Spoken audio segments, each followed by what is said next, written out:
Good day everyone, I am Arjiclen El Estalio And I am Giselle Aquiatan from Group 4. We are here now to present to you on how to compute more than two related samples using non-parametric test statistics, the Friedman test. Sample of Friedman test, small data samples without ties. A manager is struggling with the chronic tiredness of her 7 employees. She tries 2 strategies to improve employee timeliness. First, over the course of a month, she punishes employees with a $10 paycheck deduction for each day that they arrive late. Second, the following month, she punishes employees by docking their pay $20 for each day that they do not arrive on time. So here are the steps in order for us to determine if either the paycheck deduction strategies reduce employee tardiness. So the first step is to state the null and research hypothesis. Based on the given example, our null hypothesis states that neither of the manager's strategies will change employee tardiness.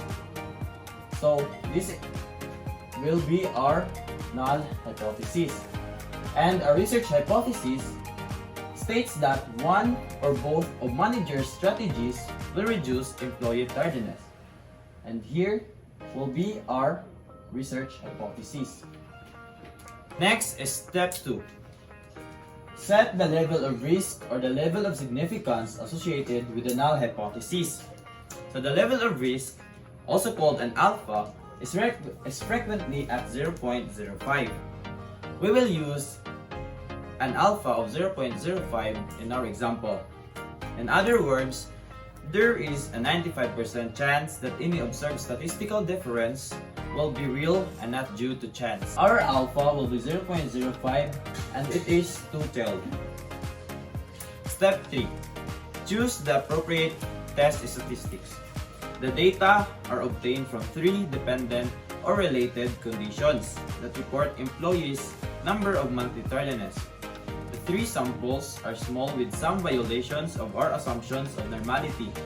Since we are comparing 3 dependent conditions, we will use Friedman test. So our T statistics will be Friedman test.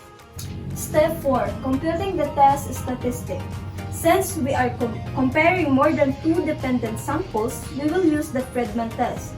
We begin by creating our table of data, list the research subjects to create the rows, and place the value of each conditions and columns. Then, the next step is to rank the values. To rank the values in Friedman test, instead of ranking in rows, we will rank the values in columns. So there are 3 values. The lowest values will be rank 1 and then rank 2, and then the highest value will be rank 3. Next, we will find the sum of ranks of each condition. The sum of ranks of this line is equal to 19, and the sum of ranks of month 1 is equal to 11, and the sum of ranks of month 2 is equal to 12. Since we're dealing with no ties involved, we use the formula of 5.1, where n is the number of rows, which is the 7, and the t is the number of columns, 1, 2, 3, and r sub I is the sum of the ranks of column, which is the 19, 11, and 12.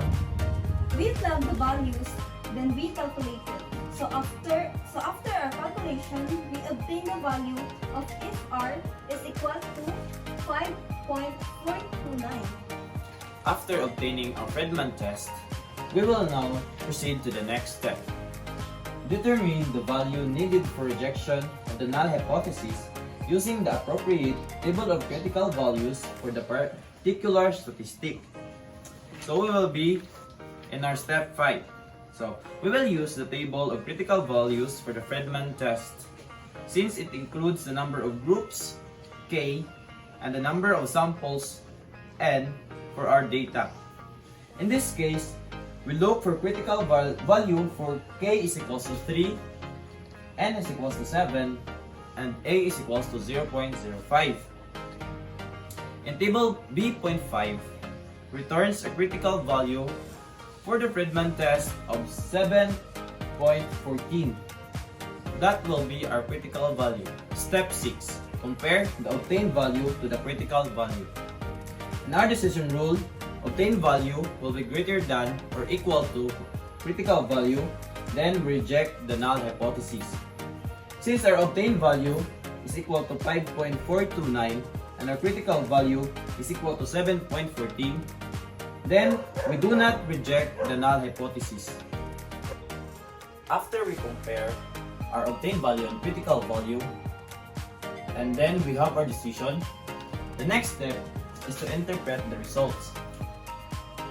Since the obtained value 5.429 is less than the critical value 7.14, we do not reject the null hypothesis. The last step will be the reporting the results or the conclusion. Therefore, there is no significant difference exists between the baseline and the two strategies to improve employee timeliness.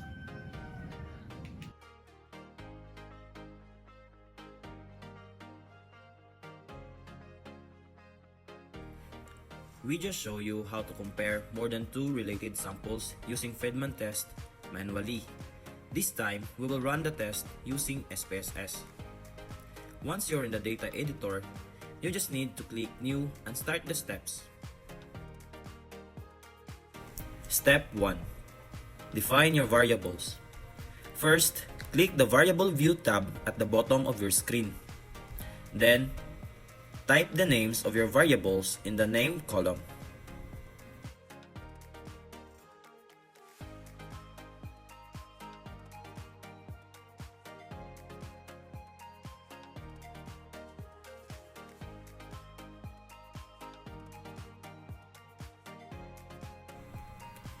After you type all the names in the variable view, you proceed to step 2.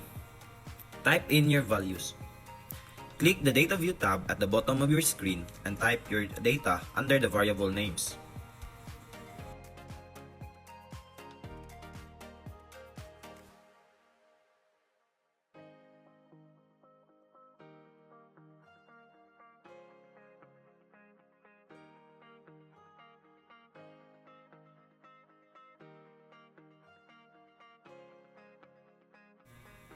Once you're done inputting your data values, you proceed to step 3. Analyze your data. Use the pull-down menus to choose Analyze, then Non-Parametric Test, and K-Related Samples. Select each of the variables that you want to compare and click the button in the middle to move it to the test pair list.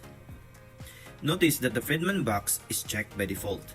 After the variables are in the test pair list, click OK to perform the analysis. After you analyze your data, the last step will be interpreting the results from the SPSS output window. The first output table provides the mean ranks of each condition.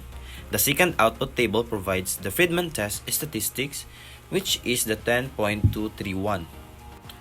This table also returns the number of subjects, n is equals to 7, degrees of freedom, df is equals to 2, and the significance, p is equals to 0.006. Based on the result from the SPSS, 3 conditions were compared among employees. The Friedman test was significant.